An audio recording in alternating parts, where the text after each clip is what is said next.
morning. Welcome to Hobby Hi-Fi.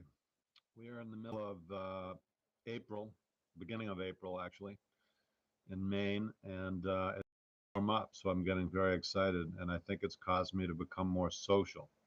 So I'm going to open up the phone lines and try something new. So what I'm going to do is I've been uploading a few videos about particular products and working through some of their features, showing you some of the internals and talking about some secrets that I come across in the hobby of stereo equipment and related peripherals.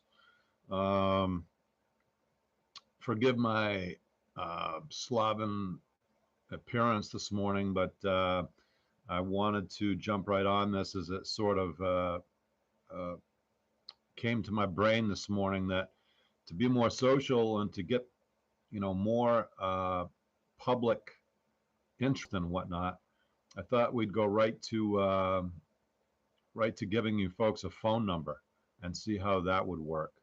Um, I'm assuming that there's going to be a bit of a backlash. I'm not sure if this is something that a lot of people do or whatnot, but we're going to give it a shot anyway. So we're going to open up the phone lines, and at some point, what we may do is decide to give the people that have subscribed this phone number, and so we'll try it on a limited basis and see how it goes.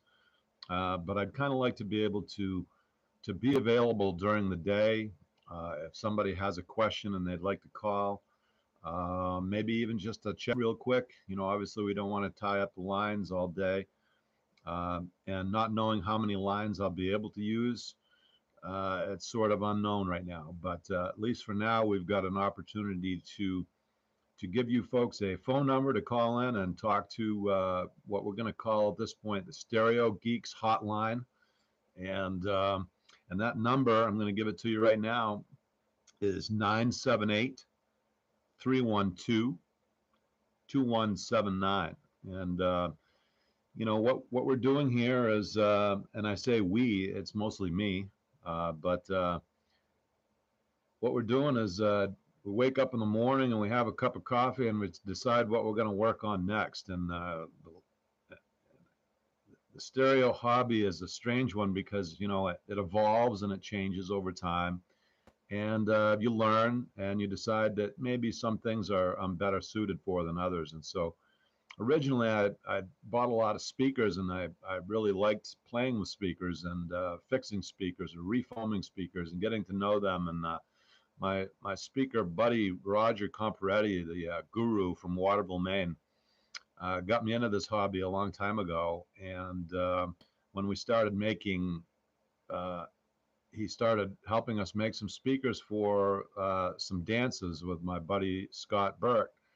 Back in high school, he built a set of speakers that you would need maybe four people to carry, so that we could have a good time in the gym, in a pretty small gym in a high school, to do dances with. And so they did sound great, and it got me thinking about a lot of things. And so as my life has evolved, I've sort of kept my hobby alive with stereo equipment, but I've sort of morphed into more things that are more easily able to be shipped.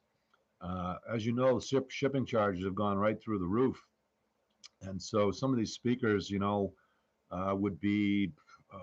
I've had some that are upwards of 100 pounds, and so to ship something like that is almost, what would you say? It's almost impossible, especially safely. If you have the original packing cartons and whatnot, yes, that helps because you're typically dealing with some sort of a formed styrofoam insert in a cardboard box that was made for the job, and it makes things a little bit easier. Um, but with me, I'm sort of relegated to the large bubble wrap, which is something that I've come to depend on quite a bit when I'm talking about buying and selling things and trying to ship anything. Large bubble wrap has been my friend, and that's the one with the 1 inch bubble, not the 3/16 bubble.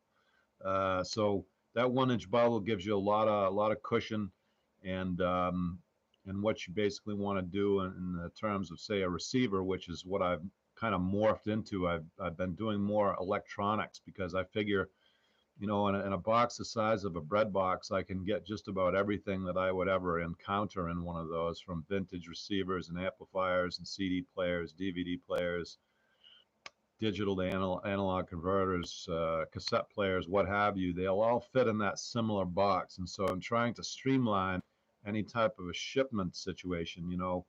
I found it to be quite time consuming to have to say, okay, what size box do I need today without being wasteful and without, it costing me another $50 to send this oversized box. So having the proper size box, it's been a huge problem. Obviously, you can call somebody like Uline and have them send you, maybe a dozen or two boxes of the right size, and you may pay $3 or $4 a piece for them, and that might be the best way to go about it, to make sure that you always have your packing supplies handy, and that's an organized way to go about it, which I am currently not. So we're going to open up the phone lines and see if what we can do is reach out to the community a little bit. And by the community, I say the world at this point, I guess, because previously I had put an ad in our local Craigslist, which they wanted to charge me for. And I said, well, let's try this community services. Put an ad in, excuse me, put an ad in and see if we can generate some interest and some collaboration among people that like stereo equipment. And I've met a few, and my buddy Roger is one of them. And when you meet one, because it's a strange hobby. A lot of people like guns, a lot of people like cars, a lot of people like collecting stamps and things like that. Well, this is a little bit different, and so we're constantly finding things that we don't quite know what to do with, quite know how to fix, quite know what the market is for. We don't quite know what the value of any of this stuff is, so it's sort of a large learning curve that we learn as we go, and but there are plenty of people that are still out there that are sort of lost in space. And I put an ad in the Craigslist, as I was getting ready to say, in the community forums or whatnot, and I said I'm reaching out to the community, the local community for people that may be interested in discussing or buying or selling or trading or learning or fixing or anything related to stereo equipment, because nobody really knows where to go, and nobody knows who there could be somebody right down the street that's got something that you would love to have, and you have something that he would love to have. And so it would be an equitable trade situation to be able to find people in this hobby that are local, because that also enables you to prevent long distance shipping of some heavy items and whatnot. So that was my thought there, but also the collaborative part is to share some of the knowledge that we have or that you have regarding different items. And some people went through the technical school, vocational, for electronic circuitry and repairs. I mean, those people are very, very valuable at this point, because they've sort of become a dying breed. And people don't want to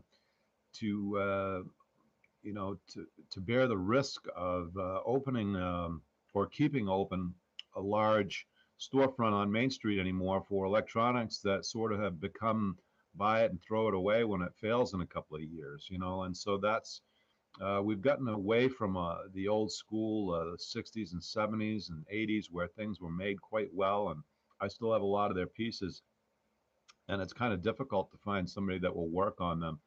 And so, Craigslist is a route that a lot of us have taken when we're looking for things like this. But honestly, I find it a bit lacking. So I'm hoping to open up something a little bigger as a network, to be able to pull some people together, to get some people to subscribe, and possibly help me out and help me to find a way to put the information on the soup to nuts style of information that this hobby brings and can afford, And there's just so many things, wiring choices, and how to connect two different things, and how to work in our new equipment, our LED TVs and our big streaming devices, and things that like Alexa, that we could tie in and have things to be a little bit more automated. How do we tie that newer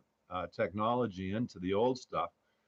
Well, it's doable, and so I'm learning, trying to pick something every day to try to help us bridge this gap a little bit. But it's the gap between the people in the hobby that seem to be preventing any serious type of collaboration from going on.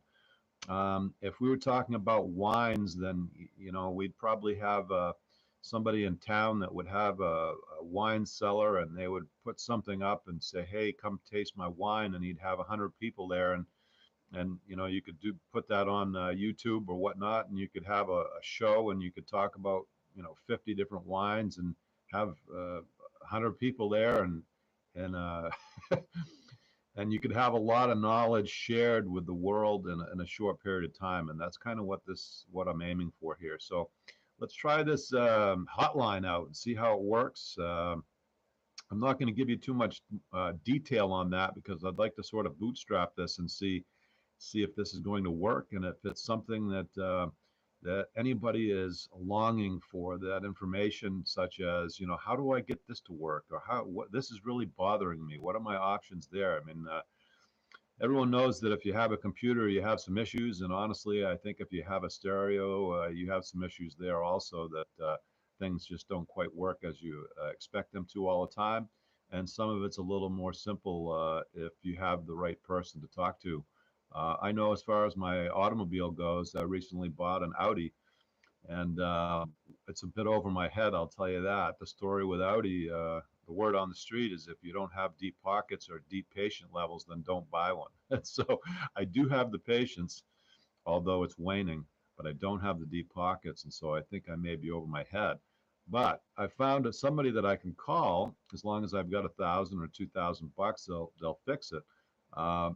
But how do you find that person that's in their backyard, that's sort of an Audi expert, that could take care of that for you for $100 instead of $1,000? How do you find that guy? Because I'm pretty sure he exists, because it's just an Audi. Just because you're made in Germany, that doesn't make you a complete rocket scientist, So hey, um, we're looking to make things easier on people here, and we're looking to communicate, and we're looking to collaborate, and we're looking to have some fun. So we're going to try to get as many people to subscribe as we can, and we're going to try to get as many people together. And at some point, we'll work on how to get a group format going, where you can actually maybe have a choice between that repair technician, which I am not quite. I mean, I can help you on a few things, but when it comes to intricate design, circuitry, components, and whatnot, it may be a bit above my head. So for now, you'll have to try me out and see how we do. But in the long run, my knowledge base of intricate electronic circuitry is going to be a bit limited for those people that are looking for extreme technical knowledge. And so we're going to put this out there and see how you folks do. We're at 13 minutes today. Thank you for watching, and I look forward to hearing from you soon at Hobby Hi-Fi via Stereo Geeks. Hope you have a good day today. Thank you for watching. Subscribe if you can.